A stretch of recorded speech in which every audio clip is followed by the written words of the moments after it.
Welcome to the Chronological One-Year Bible, March 11th. Today's reading is Numbers chapter 34, verse 1, through chapter 36, verse 13.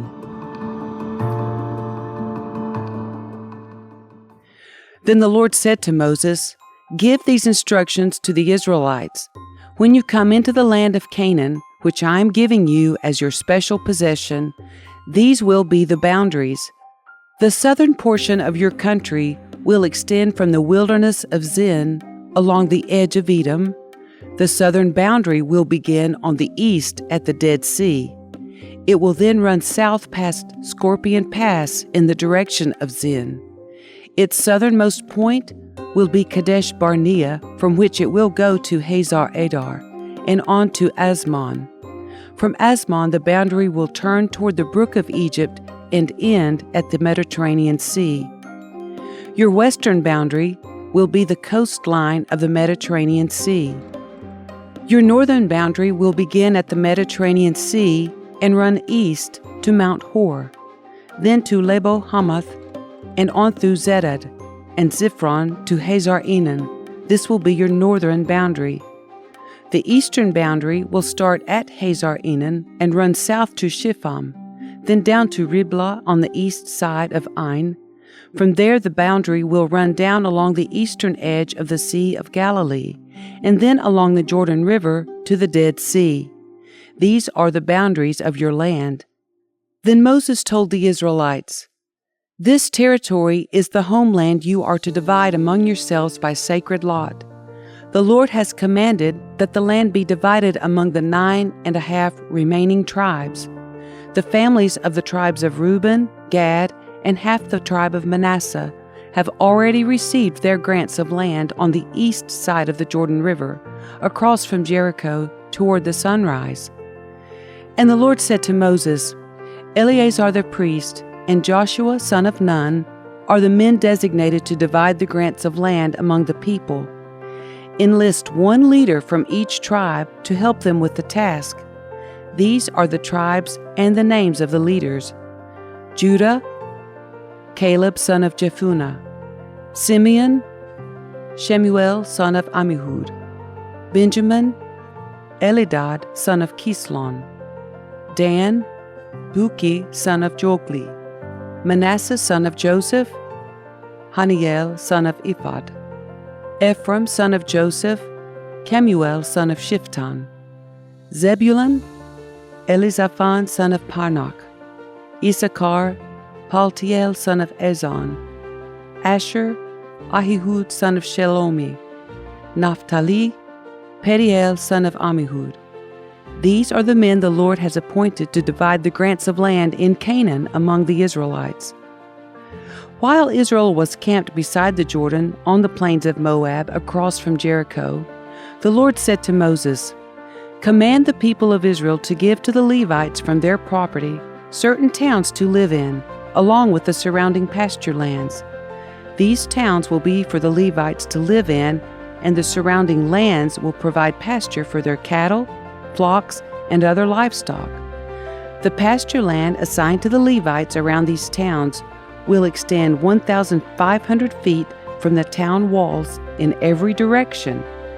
Measure off 3,000 feet outside the town walls in every direction, east, south, west, north, with the town at the center. This area will serve as the larger pasture land for the towns. 6 of the towns you give the Levites will be cities of refuge, where a person who has accidentally killed someone can flee for safety. In addition, give them 42 other towns. In all, 48 towns with the surrounding pasture land will be given to the Levites. These towns will come from the property of the people of Israel. The larger tribes will give more towns to the Levites, while the smaller tribes will give fewer. Each tribe will give property in proportion to the size of its land." The Lord said to Moses, "Give the following instructions to the people of Israel. When you cross the Jordan into the land of Canaan, designate cities of refuge to which people can flee if they have killed someone accidentally. These cities will be places of protection from a dead person's relatives who want to avenge the death. The slayer must not be put to death before being tried by the community. Designate 6 cities of refuge for yourselves, 3 on the east side of the Jordan River and 3 on the west in the land of Canaan. These cities are for the protection of Israelites, foreigners living among you, and traveling merchants. Anyone who accidentally kills someone may flee there for safety. But if someone strikes and kills another person with a piece of iron, it is murder, and the murderer must be executed. Or if someone with a stone in his hand strikes and kills another person, it is murder, and the murderer must be put to death. Or if someone strikes and kills another person with a wooden object, it is murder, and the murderer must be put to death. The victim's nearest relative is responsible for putting the murderer to death. When they meet, the avenger must put the murderer to death. So if someone hates another person and waits in ambush, then pushes him or throws something at him and he dies, it is murder. Or if someone hates another person and hits him with a fist and he dies, it is murder. In such cases, the avenger must put the murderer to death when they meet. But suppose someone pushes another person without having shown previous hostility, or throws something that unintentionally hits another person, or accidentally drops a huge stone on someone, though they were not enemies, and the person dies. If this should happen, the community must follow these regulations in making a judgment between the slayer and the avenger, the victim's nearest relative. The community must protect the slayer from the avenger and must escort the slayer back to live in the city of refuge to which he fled. There he must remain until the death of the high priest, who was anointed with the sacred oil.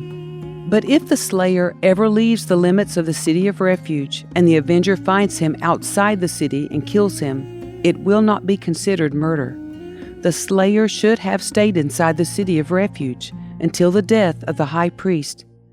But after the death of the high priest, the slayer may return to his own property. These are legal requirements for you to observe from generation to generation wherever you may live. All murderers must be put to death, but only if evidence is presented by more than one witness. No one may be put to death on the testimony of only one witness.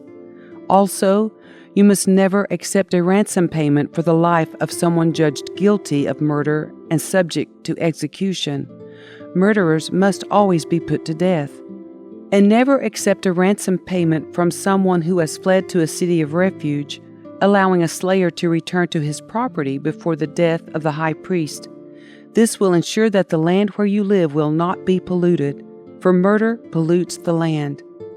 And no sacrifice except the execution of the murderer can purify the land from murder. You must not defile the land where you live, for I live there myself. I am the Lord who lives among the people of Israel.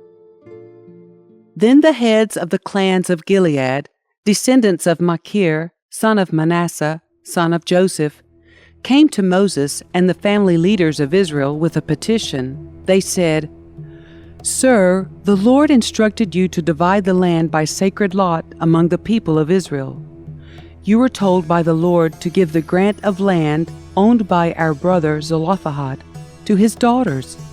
But if they marry men from another tribe, their grants of land will go with them to the tribe into which they marry. In this way, the total area of our tribal land will be reduced. Then when the year of Jubilee comes, their portion of land will be added to that of the new tribe, causing it to be lost forever to our ancestral tribe." So Moses gave the Israelites this command from the Lord. The claim of the men of the tribe of Joseph is legitimate. This is what the Lord commands concerning the daughters of Zelophehad. Let them marry anyone they like, as long as it is within their own ancestral tribe. None of the territorial land may pass from tribe to tribe, for all the land given to each tribe must remain within the tribe to which it was first allotted. The daughters throughout the tribes of Israel who are in line to inherit property must marry within their tribe, so that all the Israelites will keep their ancestral property. No grant of land may pass from one tribe to another. Each tribe of Israel must keep its allotted portion of land. The daughters of Zelophehad did as the Lord commanded Moses.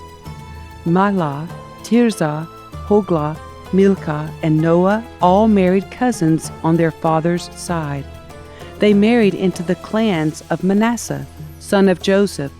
Thus their inheritance of land remained within their ancestral tribe.